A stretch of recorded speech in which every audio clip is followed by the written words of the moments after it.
Hello friend, नमस्कार। आज आप लोगों को मैं एक बहुत इम्पोर्टेंट टिप्स बताने जा रहा हूँ। ये टिप्स कहे तो ये कमीशनिंग प्रोसीजर कैसे कमीशन करते हैं। एक हाइड्रोलिक सिस्टम इंस्टॉल करने के बाद कमीशनिंग में क्या क्या हमको प्रोसीजर अडॉप्ट करना है जिससे कि हमारा हाइड्रोलिक सिस्टम बराबर कमीशन हो जाए। तो आज उसी के बारे में बताने जा रहा हूँ। ये जनरली नया सिस्टम एज वेल आज पुराना सिस्टम जो होता है, हर कोई पंप हम कमीशन करने जा रहे हैं तो उसमें भी और हमने पंप कर दिया तो पंप चेंज किया, चेंज करने के बाद फिर कमीशनिंग में जो बीच वाला पोर्शन आएगा, सेटिंग वगैरह का आएगा, उसके बारे में बताने जा रहा हूँ। तो आप लोग जरा इस लेक्चर को ध्यान से सुनेंगे। और इसमें लास्ट में हमने 2 सर्किट भी दिखा दिया है जिससे कि आपको मालूम चल जाए। वो सर्किट एक्चुअली हमारे पास है, वो डेनली का सर्किट है जो सिमलेस पाइप प्लांट में यूज किया था। और आइडियल सर्किट है, मतलब बहुत अच्छा सर्किट है, आइडियल सर्किट बोल सकते हैं आप उसको। तो अभी शुरू करते हैं कमीशनिंग में क्या क्या करना है। Before starting the drive motor it must be certain that oil reservoir, pumps, valves, hydraulic cylinders, hydro motors and all other loose supply components, pipes and fittings are properly cleaned and interconnected correctly with suitable size of pipelines. उसके पहले जो भी करने के पहले pump, valves, hydraulic cylinders, hydro motors, all other loose supply बराबरली tight होना है, फिटिंग बराबर होना है, ये एश्योर करना है। इसके बाद आता है filters and fill the hydraulic oil in the reservoir up to maximum level indicated. अब जो लेवल इंडिकेटर है हमारा, मैक्सिमम लेवल तक हमको ऑयल भर देना है, फिल्टर ऑयल भरना है। Check the level of the unit in respective planes. Also check the alignment of pump and electric motor. जो हमारा रिजर्वायर है उसको देखना वो बराबर है, कहीं हिल डोल तो नहीं रहा है, जब उसको हिलाने की कोशिश करते हिल तो नहीं रहा है, मतलब वो बराबर बैठा हुआ है। इसके अलावा पंप और जो मोटर लगा हुआ है उसका अलाइनमेंट चेक करना है। जनरली क्या होता है कि वेल हाउसिंग में लगा रहता है तो ये एलिमिनेट हो जाता है, लेकिन कभी कभी उसमें भी प्रॉब्लम आती है। उसका मेरे पास एक केस स्टडी है जो मैं आप लोग के साथ शेयर करूंगा नेक्स्ट लेक्चर में, जब भी टाइम मिलता है मैं आपको शेयर करूंगा। उसमें हमें बहुत प्रॉब्लम आ रहा था, बाद में हमने प्रॉब्लम सॉल्व किया था। इसके बाद है check and tighten all the fittings and joints provided in the hydraulic system. Hydraulic system में जो भी फिटिंग्स और ज्वाइंट्स है उसको हमको टाइट करना है और चेक कर लेना है बराबर टाइट हुआ है कि नहीं। इसके बाद आप आते हैं loosen the bleeding screw wherever provided. अब ब्लीड करने के लिए मतलब जो भी एयर निकालने के लिए स्क्रू लगे हैं उसको हमको हल्का सा लूज करना है। Unscrew and adjust relief valve eight lowest pressure setting. Also adjust various pressure control valves, flow control valves, pressure switches, direction control valve suitably for initial starting. तो क्या करना है कि रिलीफ वाल्व का जो सेटिंग है मिनिमम पे कर देना है। इसके अलावा क्या है कि जो प्रेशर कंट्रोल वाल्व्स लगे हुए हैं, फ्लो कंट्रोल वाल्व्स लगे हुए हैं उनका भी, या प्रेशर स्विचेस लगे हुए हैं, डायरेक्शन कंट्रोल वाल्व, उनका भी हमको इनिशियल स्टार्टिंग के हिसाब से एडजस्ट करना है।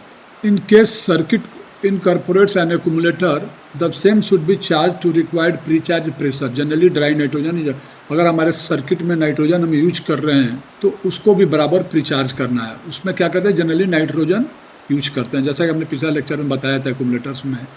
तो उसको हम चार्ज करते हैं, और चार्ज कितना करते हैं हमारे सर्किट में जनरली मेंशन रहता है। अगर सर्किट में मेंशन नहीं है तो उसका भी एक थंब रूल है, 60% ऑफ सिस्टम प्रेशर और 90% मिनिमम वर्किंग प्रेशर, उतना हम चार्ज कर देते हैं। उसका सेटिंग भी जनरली रिलीफ वाल्व से ज़्यादा रहेगा, कम कभी नहीं रहेगा। Ensure that water flow is available to the cooler in case of water cooler is incorporated. अगर हमारे सिस्टम में वाटर कूलर है, ऑयल कूल करने के लिए वाटर कूलर लगा हुआ है तो उसमें हमको वाटर जा रहा है ना, उसको हमको इंश्योर करना है। अगर एयर कूलर है तो fan motor should be switched on along the starting of the system. तो उसका इंटरलॉकिंग जनरली रहता है, जैसे ही हम हाइड्रोलिक सिस्टम चालू करेंगे तो एयर कूलर का फैन का मोटर चालू हो जाना है। अब आते हैं कमीशनिंग प्रोसीजर में, आगे हम आते हैं connect electric supply to the motor and the electrically operated solenoid valve. जो भी हमारे सोलनॉइड वाल्व है या मोटर है उसमें इलेक्ट्रिकल कनेक्शन करना है through isolators, limit switches and relay as per the electric circuit diagram. Electric circuit diagram के हिसाब से करना है। Each the motor check the direction of rotation. आप देखेंगे कि पंप में जनरली रोटेशन बना रहता है कि पंप का डायरेक्शन हमें किस टाइप से होना है। तो जब पंप के साइड में खड़ा होंगे तो आपको दिखाएगा, अगर वही आप मोटर साइड में खड़ा तो पंप के रोटेशन का उल्टा रहेगा। तो ये हमको इंश्योर करना है। या कभी अगर मोटर पे मारा हुआ है तो मोटर के हिसाब से डायरेक्शन हमको देना है। अगर गलत हो रहा है तो इसको हमको सुधारना है, सही करना है। Run the pump on no load and operate each direction valve, direction control valve manually और by hand emergency button so that oil reaches to every part of the circuit. इसके बाद क्या करना है कि नो लोड पर pump को चालू करना है और डायरेक्शन वाल्व को पोक करके या मैनुअली ऑपरेट करके देखना है कि सब सिस्टम तक ऑयल हमारा पहुंचा कि नहीं। ऑब्जर्व द ब्लीडिंग स्क्रू, जो ब्लीडिंग स्क्रू खोल रखा है उसको हमको चेक करना है, already लूजन Titan of the bleeding, उसके बाद after clear oil free from foaming and air comes out. अब जैसे ही हमको लगता है कि हाँ इस ब्लीड वाल्व से हमारा एयर निकल गया, फिर उसको हमको टाइट कर देना है।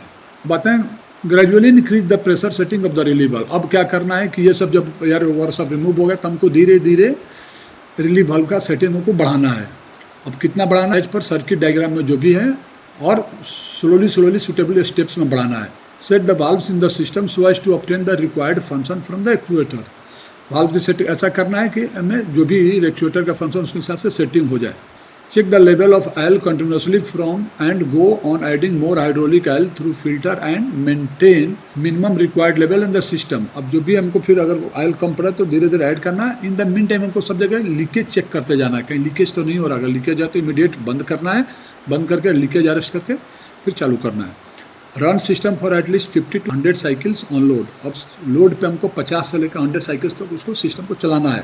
उसके बाद क्या करना, flush the oil completely from the system. जब ये हमारा 50 से 100 साइकिल्स हो गया, बोला कि हाँ हमारा सिस्टम अभी हेल्दी हो गया है। अब क्या करना है कि सिस्टम को पूरा फ्लश कर देना है कंप्लीट, और उसमें कार्ट्रिज फिल्टर को चेंज करना है और रिजर्वायर को अंदर से साफ़ कर देना है। अंदर से इसलिए साफ़ करना है कि जो भी सिस्टम का थोड़ा बहुत कचरा था वो सिस्टम ऑयल के थ्रू रिजर्वायर में आ गया। Next procedure, refill the tank with fresh and clean hydraulic oil. जब एक बार सफाई कर लिया, अंदर से सफाई कर लिया और सेटिस्फैक्ट्री है देख लिया, तब क्या करना है कि फिर से उसमें फिल्टर ऑयल भरना है, और वो जो ऑयल रहेगा फ्री ऑफ कंटामिनेंट्स रहेगा, ये मान के भरना है। फिर उसके बाद क्या करना, restart the motor after adjusting the relief valve to its lowest. जब भी हम कमीशन करने जाते हैं तो रिलीव वाल्व की सेटिंग हमको मिनिमम पर रखना है। अगर हमें प्रेशर सेटिंग और devent the relief valve if venting arrangement is required. अगर वेंटिंग अरेंजमेंट है तो उसको डिवेंट कर देना है। बाई चांस सोनलाइट लगे तो सोनलाइट अगर निकाल देते हैं तो नो लोड पे हो जाएगा। Gradually increase relieve valve pressure setting up to required working pressure and operate the valves and actuators. इसके बाद धीरे धीरे जो भी हमें रिलीव वाल्व का सेटिंग करना है वहाँ तक पहुँचा देना है। पहुँचा के हमें टोटल एक्चुएटर्स को ऑपरेट करके देखना है। Working pressure operate the valves and actuators. Top up oil level to required maximum limit. इस कंडीशन में क्या करना, जब हम चालू करते हैं तो ऑयल लेवल मैक्सिमम रखते हैं। इन द मीन टाइम फिर से सब जगह हमको लीकेज चेक करते रहना है, क्योंकि जैसे जैसे हम प्रेशर बढ़ाएंगे तो कोई अगर वीक पॉइंट रहेगा तो वहाँ से लीकेज शुरू हो जाएगा।